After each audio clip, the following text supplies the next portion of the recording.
We apologize if we've caused any inconvenience, but now we must away. Hey, boss! We got your money right here! Hush up. What's going on here? I got this one, boss! I don't got this one, boss!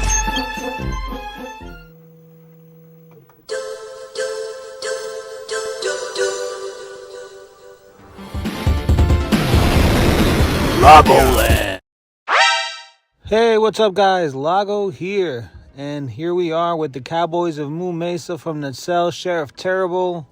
We're looking at the package right now, and this package is huge. This thing is much bigger than the others, and the other figures, the package is already big, so imagine how big this is. I'm going to show a comparison in a little bit. Here we have the top of the package, Cowboys of Moo Mesa. Nice little artwork there. And then again, I'm showing you the next package. I'm going to show you. Here we have Marshall Moo Montana compared to Sheriff Terrible. And you can see it's much wider, so you're going to get a bigger figure here. And I can't wait to show you guys what's inside. Now that we got the tape teared up, let's open it up. It's taking a while here. It's very, very heavy. And there we have it. Out of the box in its plastic prison. Terrible. And first impressions, yeah, this thing is huge. It's big, it's heavy, and as you can see, it takes up a lot of the clamshell space, and there's more down here. So we have a lot of accessories. So they didn't skip out the accessories, even if it's just a large figure. We have everything in there. Now let's look at the accessories. Here we have the alternate head sculpt. It's more of like a smirking open mouth. Again, this is sculpted by Brandon Gash, and he just does an amazing job at all times. Here we have these very, very large handcuffs. So each one of them comes with a handcuff.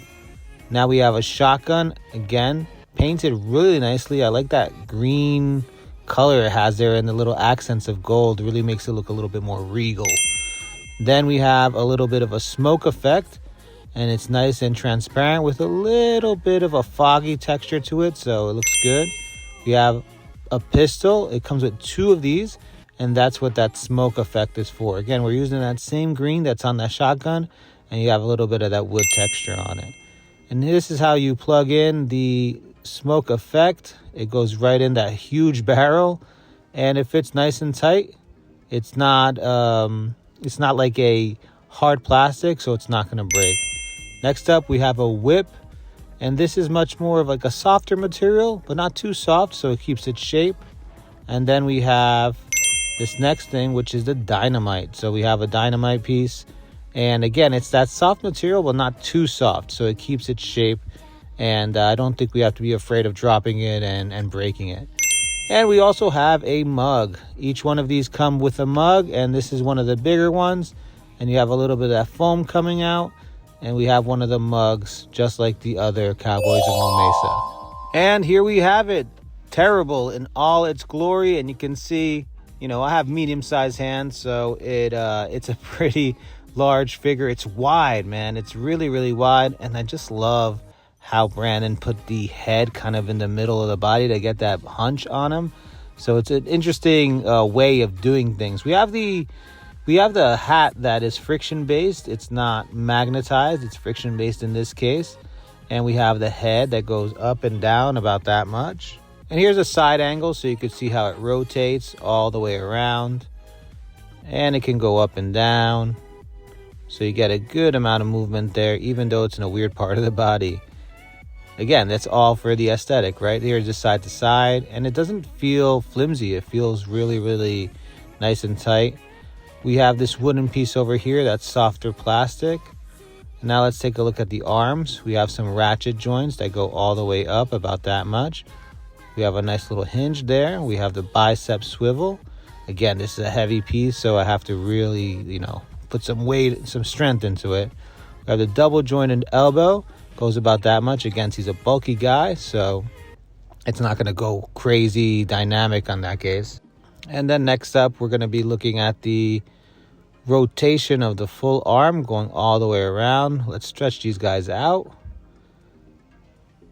Look at that. You get a good, they're huge arms too.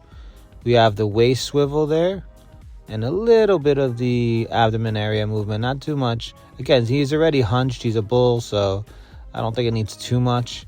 And again, like sometimes with articulation, people want Spider-Man articulation on everything. Not every character is Spider-Man. Now let's look at these legs. They move up just a little bit. I'm trying to remove the holsters a little bit, but not much movement on the legs. They are huge. They are hindered by that piece at the bottom.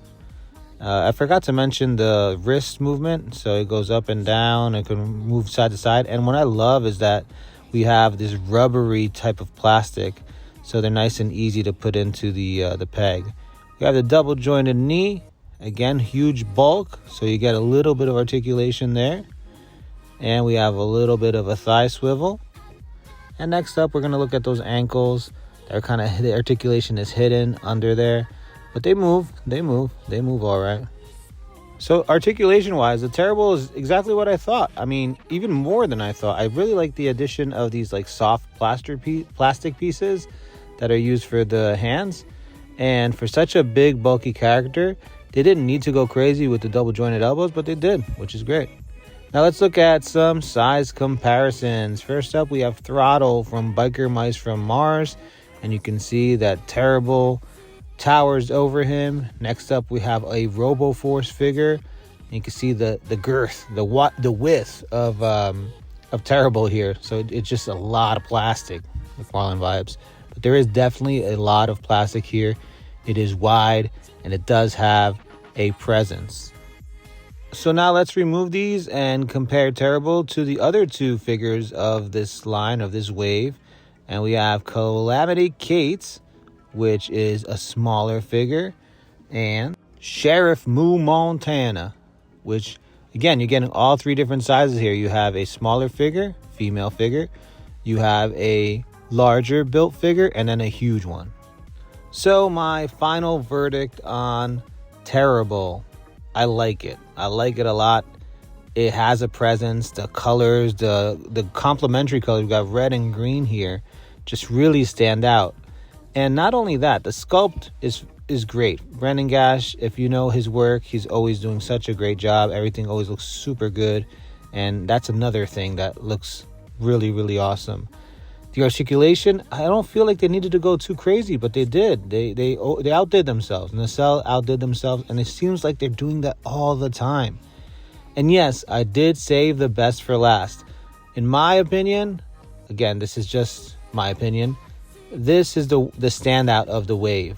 It's big, it's bulky, it's terrorizing, no pun intended, and it has these things that, like these soft, rubbery hands, that is a different thing with the engineering. They kind of did something different, you know?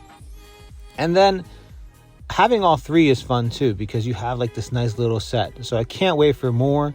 I'm hoping to see more Cowboys of Moo Mesa, because this first wave is just so damn good. Anyways, guys, thanks for watching. And as always, thanks for visiting Lagoland. Like, comment, subscribe. Peace.